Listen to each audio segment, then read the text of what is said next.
Hello guys, ഇന്നൊരു special റെസിപ്പിയാണ് കേട്ടോ. ഇതെന്താണെന്ന് മനസ്സിലായോ? ഇതാണ് ക്രാബ് സ്റ്റിക്സ്. അപ്പോൾ ഇത് വെച്ചിട്ട് നമുക്ക് 2 റെസിപ്പീസ് ഒറ്റയടിക്ക് ഉണ്ടാക്കാം കേട്ടോ.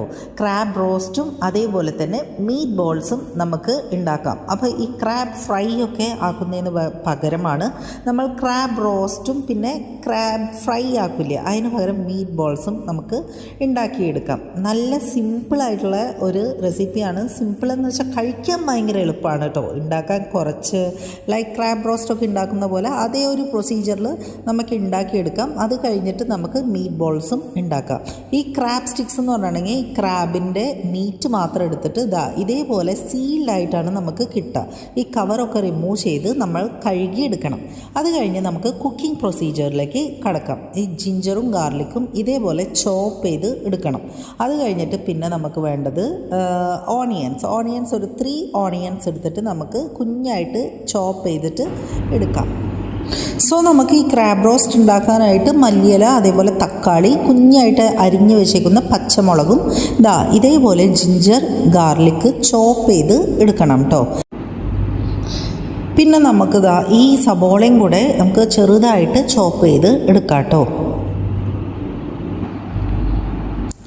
സോ ഇൻഗ്രീഡിയൻസ് എല്ലാം റെഡിയായ സ്ഥിതിക്ക് നമ്മൾ ഈ മെയിൻ ആയിട്ടുള്ള ഇൻഗ്രീഡിയൻ്റായ ക്രാബ് സ്റ്റിക്സും നമുക്ക് മുറിച്ചെടുക്കാം കേട്ടോ. ഇതേപോലെ കൊച്ചു കൊച്ചു പീസസ് ആയിട്ട് നമുക്ക് അരിഞ്ഞെടുക്കണം.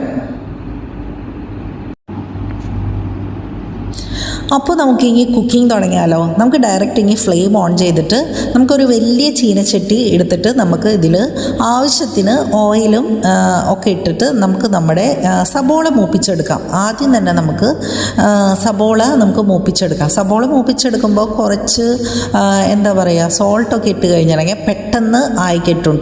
നമുക്ക് ഈ സബോള ഒരു ഗോൾഡൻ ഷെയ്ഡ് ആവുന്ന വരയ്ക്ക് ഇതിൻ്റെ ആ റോ സ്മെല്ലും സംഭവങ്ങളൊക്കെ ഒന്ന് വിട്ടുമാറും വരയ്ക്ക് നമുക്ക് ഒരു ഫ്രൈ ആക്കി എടുക്കാം കേട്ടോ. സോ നമ്മുടെ സബോളയൊക്കെ കണ്ടില്ലേ, ഇങ്ങനെ ഒരു ഗോൾഡൻ ഷെയ്ഡിൽ ആയി വന്നിട്ടുണ്ട്. ഈ ഒരു സ്റ്റേജിലെത്തുമ്പോൾ നമ്മൾ അരിഞ്ഞ് വെച്ചേക്കുന്ന ജിഞ്ചർ ഗാർലിക് ഇല്ലേ, ഈ ചോപ്പ് ചെയ്ത് വെച്ചേക്കുന്ന ഈ ജിഞ്ചർ ഗാർലിക്കും കൂടെ ഇതിലേക്ക് ഇട്ടിട്ട് ഇതിൻ്റെ ഒരു റോ സ്മെല്ലൊക്കെ ഈ പച്ചമണമൊക്കെ പോകുന്ന വരയ്ക്ക് ഇതിനെയും നന്നായിട്ട് ഫ്രൈ ആക്കി എടുക്കാം കേട്ടോ. കുറച്ച് സമയം മൂടി വെച്ച് കഴിഞ്ഞിട്ടുണ്ടെങ്കിൽ പെട്ടെന്നായി കിട്ടും. നമ്മുടെ ഈ ജിഞ്ചർ ഗാർലിക്കും നന്നായിട്ട് ഫ്രൈ ആയിട്ട് വന്നതിന് ശേഷം നമ്മൾ അരിഞ്ഞു വെച്ചേക്കുന്ന ഈ മല്ലിയില, തക്കാളി, പച്ചമുളക്, കറിവേപ്പില ഇതെല്ലാം ഇട്ടിട്ട് ഇതിൽ നന്നായിട്ട് റോസ്റ്റ് ചെയ്ത് എടുക്കാം കേട്ടോ. ആവശ്യത്തിന് വെളിച്ചെണ്ണയും സോൾട്ടും മഞ്ഞൾപ്പൊടിയും മാത്രമേ ഇപ്പോൾ ആഡ് ചെയ്തിട്ടുള്ളൂ. ഇപ്പോൾ ഇതിൽ അരിഞ്ഞു വെച്ചേക്കുന്ന സംഭവങ്ങളെല്ലാം ഇട്ടിട്ട് നമുക്ക് നന്നായി